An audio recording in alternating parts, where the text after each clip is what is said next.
নমস্কাৰ আটাইকে স্বাগতম জনাইছো আজি সদনত বিধায়ক মানৱ ডেকা আৰু বিধায়ক ৰফিকুল ইছলামে অঙ্গনবাদী কৰ্মী সহায়িকাসকলৰ মাননি বৃদ্ধি লগতে অৰুণোদয় আঁচনি দিব পৰা জানে নাই প্ৰশ্ন কৰিছিল বিভাগীয় মন্ত্ৰী ডাঙৰীয়ানীক আৰু মন্ত্ৰী ডাঙৰীয়ানীয়ে উত্তৰ দিলে সদনত চাওকচোন কি উত্তৰ দিছে মন্ত্ৰীয়ে যদি চেনেলটোত প্ৰথম হৈ আছে তেন্তে সাবস্ক্ৰাইব এটা কৰি দিবলৈ পাহৰি নাযাব Question number 26 শ্ৰী মানৱ ডেকা উত্তৰ সদনৰ মেজত দিয়া আছে অধ্যক্ষ মহোদয় মন্ত্ৰী মহোদয়ক ধন্যবাদ জনাইছো উত্তৰকেইটাৰ কাৰণে মই এটা প্ৰশ্নৰ মন্ত্ৰী মহোদয়ক কৰিব বিচাৰিছো যে সচৰাচৰ আমি যেতিয়া গাঁৱলৈ যাওঁ আমাৰ অঙ্গনবাদী কৰ্মী আৰু সহায়িকাসকলে আমাক এটা সদায় অভিযোগ দিয়ে যে তেওঁলোকে অৰুণোদয় পোৱাত বাধা থাকে বুলি কয় মই কোৱা নাই যে সকলোকে অৰুণোদয় লৈয়ে ল'ব লাগে বুলি পৰাপক্ষত যদি এই অঙ্গনবাদী কৰ্মী আৰু সহায়িকাসকলে যদি পোৱাত বাধা নাইকিয়া কৰি দিব পাৰে তেতিয়া বহুত দুখীয়া অঙ্গনবাদী কৰ্মী আৰু সহায়িকা আছে তেওঁলোকে যদি অৰুণোদয়টো অন্তৰ্ভুক্ত হয় কিছু সকাহ হ'ব বুলি মই আশা কৰিছোঁ Honorable Minister অধ্যক্ষ মহোদয় মাননীয় বিধায়ক ডাঙৰীয়া আচলতে মোক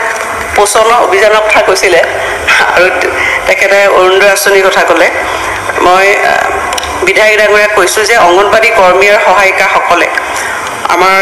বিভিন্ন ধৰণৰ ধৈৰ্যবাহী আঁচনিসমূহত যথেষ্ট ভালভাৱে কাম কৰি আছে আৰু এইসকলক তেখেতসকলক আগবঢ়াই লৈ যাবৰ কাৰণে আমি বিভিন্ন সময়ত বিভিন্ন ধৰণৰ প্ৰচেষ্টা গ্ৰহণ কৰিছোঁ এই সদনৰ মজিয়াত মই বহুবাৰ কৈছোঁ যে অসমে হৈছে প্ৰথম ৰাজ্য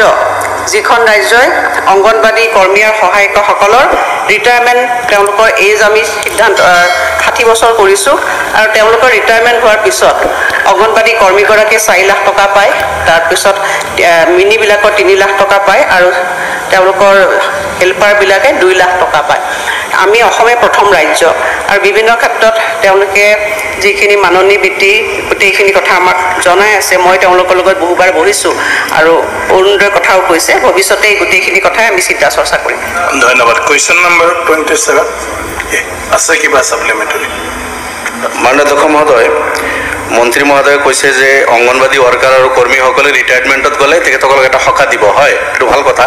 কিন্তু এতিয়া তেখেতসকলে কাম কৰি আছে আৰু বহুত পৰিশ্ৰম মাননীয় অধ্যক্ষ মহোদয় তেখেতসকলে এতিয়াতো ৰেগুলাৰলি যায় স্কুলত পঢ়ায় এতিয়া মডেল চেণ্টাৰো কিছু হৈছে আৰু ইয়াৰ উপৰঞ্চিভাৱে আৰু যিখিনি আমাৰ কাম আছে চৰকাৰে বিভিন্ন ধৰণৰ কাম কাৰ্যসূচী লয় সেইখিনিতো অঙ্গনবাদী ওয়াৰ্কাৰ্স আৰু হেল্পাৰ্ছক আমি কুৱেশ্যনটো কৰক গতিকে 4,500 আৰু 6,500 যিটো মান্থলি তেখেতসকলে পায় ৰিমুনাৰেশ্যন বহুত কম ৰিটায়াৰমেণ্টৰ পিছত পাব এই বহুত দীঘলীয়া কথা সেইখিনিতো পাব কিন্তু আগত এটা কৰিব লাগে স্যাৰ ৰেগুলাৰ তেখেতসকলৰ অঙ্গনবাদী কৰ্মী আৰু সহায়িকাৰ কিয় কৈ থাকে কৈ আছে আপুনি কিয় নিজে ক'লেহে হ'ব বুলি ভাবে এই কৈ আছে মন্ত্ৰী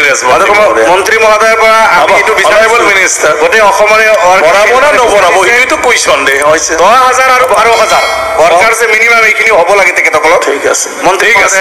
পজিটিভ ৰিপ্লাই দিবলৈ আশাবাদী Honorable Minister মই কৈছোঁৱে আমি এই ক্ষেত্ৰত বিবেচনা কৰি আছোঁ